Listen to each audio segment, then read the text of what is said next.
Good evening. This is going to be a rare appearance for me in my natural and messy habitat, and I'm coming out of retirement, which was enforced upon me by my inability to not piss off manufacturers and my inability to fly without crashing, to review a bag of carbon. And this bag of carbon was made by Chris Rosser, and I purchased this from a shop called Your FPV in the UK with my very own money, because I don't get free stuff anymore having retired. And little did I know that he was a subscriber of mine, so he sent me lots of free goodies and asked me for my opinion on the frame. And I thought one good deed deserved another, and for once I've got a bit of free time. So tonight we're going to have a look at this guy, and if I ever get round to it, we'll build it up and see how it flies. Right, so this is the frame by Chris Rosser, which, if you fly beta flight, apparently will solve all of your woes. And the name of the company who makes the carbon slips my mind, but it's good carbon, and the AOS5 is cut by them, as is a prototype frame that my friend Mark made. So I have no real issues about the quality of the carbon. It should be decent stuff. So let's have a look. Now, I'm sure this frame needs no introduction, but this frame, I was going to say, promises to revolutionise the hobby, but I think that's a bit unfair on Chris Rosser, who is really just a guy posting some thoughts based on his engineering background. But I think people in our hobby have a habit of taking things and enlarging the facts.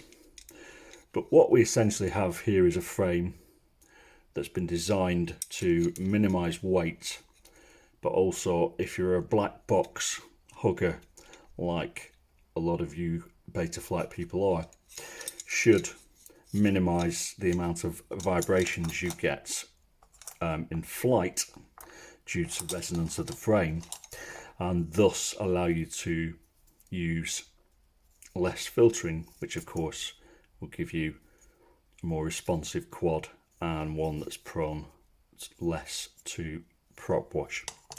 However, as somebody who doesn't fly beta flight unless it's on quads that I can't do otherwise, such as the little Pavo, I'm coming to this as someone who's reviewed stuff for 4 or 5 years and seen a lot of different frames and flown a lot of different frames, but B, somebody who pretty much 9 times out of 10 these days flies KISS. And my own personal opinion, to put it up front and get it out of the way, is that I think a lot of the blackboxing and hype that follows such things like greasing your screws and using tape between your arms and all the rest of it is stuff that for 99.9% of people is completely irrelevant. And my own personal opinion, as someone who's flown for a very long time and also flown with others who have flown for a very long time, is that blackboxing, while a good thing to do should you have an issue that you can't combat, because it can give you some data, my thought on blackboxing has also always been, okay, you follow the black box, you tune your quad, you get rid of all those vibrations, what do you end up with? And for me, that question has never been answered. The videos that I've seen on blackboxing from everybody, basically, including that, I'll put his name in the description of this video, I've never really seen any evidence that all blackboxing does is gives you a very tight, stiff quad.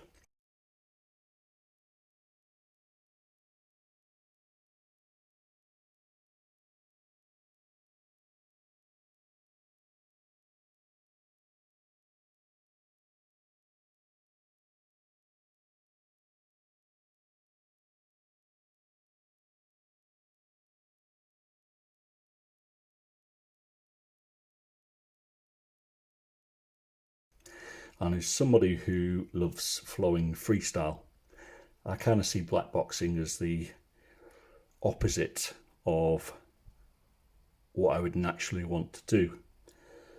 And I guess to cut this short, there's a post in a KISS forum or possibly a FETEC forum recently, and there was a guy who'd come from Betaflight, and he was saying, you know, when I give my quad full beans and then immediately back off the throttle, the nose dips, and there's no anti-gravity in KISS. You know, how do I combat it? And there were various suggestions about I and all the rest of it, which he could follow. But to me, when I hear those or when I listen to those sort of questions, to me it smacks of an inexperienced pilot, because there is no point when you would be flying in any normal circumstances where you would give your quad 100% throttle and then immediately back off completely and expect it to, or want it to be immediately bang on stable. What you would do at the end of those movements is a roll or an inverted yaw spin or whatever you're doing, and that doesn't matter whether you're a snappy pilot or a flowing pilot or anything like that. To me, those sort of questions sort of float back to, you know, the Joshua Bardwell type tuning where you do some snap rolls and then you do some, you know, pitch flips and all that sort of stuff. And years ago I used to do the same, but I haven't done that for years, and the reason why is it doesn't work. What it does, it's very easy to follow those maneuvers and get rid of bounce back at the end of the roll, or, you know, pitch wobbles or oscillations or anything like that. But what it doesn't give you is a good flying quad. And that's why over the number of years I've been flying, I eventually moved to KISS, simply because with KISS I can stick some random PIDs in, and for my flight style it's always better than Betaflight, end of. And KISS has been sort of replaced with FETEC, and I'm not a huge fan of the FETEC flight controller which I have here. I prefer the KISS flight controller for its layout and shape, and I haven't had any issues recently beyond the early days with the FETEC stuff. But the forums or Facebook forum is full of people with issues with FETEC. So I'm not a massive fan, I just call it as I see it, and for me and my fleet of quads I haven't had any issues. But we're going off on a tangent here. So what I'm going to do is I'm going to build this guy up. We're going to have a look at the frame. I'm going to give you my opinions, and then later down the line I'll either do a build video or I'll pull some flight footage, and I'll tell you whether I can feel any difference in this frame compared to the hundreds of other frames that I've flown, reviewed, bashed and crashed over the years. And my expectation right now is that I will feel absolutely nothing at all beyond the fact that I expect it to be a very nice frame and fly very nicely. Exactly the same as a dozen and one other frames that have come before it, because the bare bones of this offers nothing that we haven't seen prior to, you know, the release of this frame. And that's not to slight Chris Rosser in the slightest, but, you know, we all know that triangles are a very strong shape. Braces have been used a million times. We've seen this sort of arm design a million times before. You know, these motor protection has been on 100 and different one quads. So what we're really left with is a standard, in my opinion, standard frame cut from relatively nice carbon, and that's where we will go from. Obviously I'm being slightly simplistic, but the elements of a good frame are all here. but I don't think, in my opinion, at this point in the video, it's going to revolutionise anybody unless you're a new pilot, a crap builder, or you live and die by what the black box tells you as opposed to what your hands and thumbs or fingertips are telling you when you're flying. Right, here's the frame without its top plate. So as you can see, we've got these 6mm triangular arms, got 2.5mm bottom plate, which has got countersunk holes in, and slots for the camera mounts at the front. And we've got a brace plate at the back, which is also I think 2.5mm, and obviously the camera plates at the front. And the arms are bolted like so, and the bolts just basically run through into this brace plate here, which is an X shape, 2 triangles, and into the 4 standoffs in the middle. So it's a very neat design. If I'm going to nitpick, and I am, Chris has designed this to, or the arms like this, to absorb force, lateral force when you hit a tree or whatever. However, previous experience, having used very slender arms, is that instead of breaking the bottom plate as you would do if you had a huge chunky thick arm and a slim bottom plate, all you simply do is crack the arm along here, and the whole thing feels relatively strong. But if you hit a hard bollard or a branch or something like that, you'll simply just crack the arm. Having said that, at 6mm, it's going to take a fairly hefty whack to do that, and you'll notice that this front piece of the arm is thicker than the back piece, which is as it should be.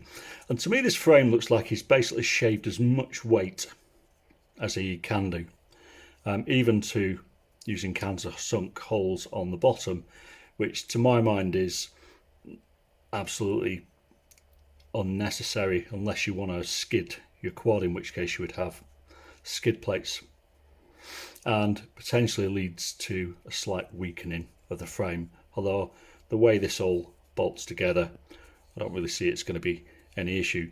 The arms do slot together in the middle and butt up against each other, but obviously there's not a huge amount of surface area to do that, and with the limitations of carbon cutting, there's a little bit of wiggle prior to obviously me screwing everything down. Which leads me to my main criticism of this sort of design.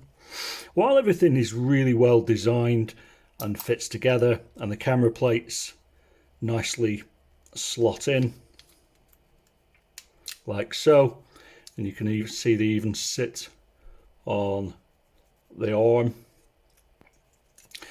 the only thing really holding these arms together is cheap alloy standoffs. And while that's fine, while the frame is really stiff and tight and new right now, because carbon tends to give a little bit over time and slowly erodes away, what you'll probably find as these arms become looser is you'll put more and more pressure on the alloy standoffs. And because the alloy standoffs are cheap, flimsy, super easy to strip and super easy to bend, all of the things that he's trying to achieve in terms of frame resonance will likely erode. Now, how quickly that will happen is a guess for anybody. And I will say I'm being particularly picky because of obviously the engineering that he's put into this, which leads me on to his analysis, which makes for great watching and tons of useful information on there, and tons of fairly sort of obvious stuff backed up with science. But my concern is if you take what he says as gospel, as many people in this hobby no doubt will do. You can't make the claims about resonance and testing and things like that unless you literally tested dozens, if not hundreds, of the same type of design, because each piece of carbon will be different than the previous one, and it doesn't matter where you get the carbon from, there will be differences in the way it's cut, the sheet it came from, etc, etc. So I think a lot of his claims, while based on good science, aren't really backed up with proper testing, and that's not to say that they're wrong, it's just to say I would take them with a pinch of salt. You would need far more testing to make 100% statements. So the quad itself, with all its gubbins, I've just weighed at 114.1 grams, which he said it's 115 grams, so that's pretty much bang on. There'll always be a tolerance of a gram or so in a frame. He's shaved every bit of weight he possibly can, even down to the fact that the top plate is held on by the world's shortest bolts. But again, it's not really an issue because you're not really going to have a strike that's putting pressure upwards. I think the thing I like about the frame is the way it's laid out. And it's a little bit awkward in some ways because in my particular case, what am I going to do? Well, I'm going to stick a Vista in the back. I'm going to stick 4-in-1 ESC at the front like so. I'm going to have to try and fit a flight controller over the top, which shouldn't be a problem. It looks like there's plenty enough room there. Obviously, we're going to have slightly messy wiring running motor wires lengthwise up. But the thing I really like about it is that we've got this central area, and I like frames that add or that think about features like that, because as someone who's running FETEC, I will always be using the spike absorber with a cap like so, and we have a place to put the bloody cap and a nice space to mount your receiver. And these sort of things are overlooked so often, and it drives me up the wall. Every frame should have space for a decent sized cap, a receiver and a buzzer. And if your frame hasn't got that space, then in my opinion it needs to be redesigned. There's nothing worse than having a wonderful frame and you end up having to mount your cap on the bloody side or on the top, or you've got to stick your buzzer somewhere random. And I like the fact that we've got this section where nicely everything comes together in the middle. Vice versa at the back, we can sit the Vista. I noticed, I haven't watched his video in great detail because I like to look at things fresh, but I noticed he has his antenna sort of strapped somewhere like so to reduce resonance. Bollocks to that. That's about the worst place you could have your antenna. It's going to be blocked by so much carbon. So while you might save a little bit of resonance, personally speaking, I'm just going to design something that holds my antenna stiff and 3D print it. So there's good and bad to his methodology. So yeah, that's it. It's a really nice frame. It's really compact. The carbon is good. I like the fact that we've got camera plates because they're always better, even though on a lot of frames, obviously to save weight, we use 3D printed mounts. It's a nice shape. It feels really, really stiff to the hand, and I'm sure it will fly lovely. However, what I'm not sure about is if it will fly any better than this, which is a Super G with 6mm nice chunky thick arms which never break, and the whole thing never ever breaks. Never brought one of these ever, simply because it's just a simple, well designed chunky frame.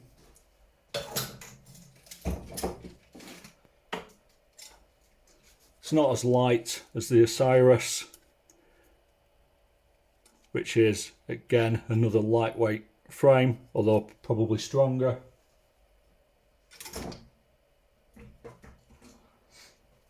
And it's not as clever as my beloved Hyperlows. But what it is a good, chunky, solid, relatively lightweight freestyle frame. And providing you can build around its relatively short standoff height,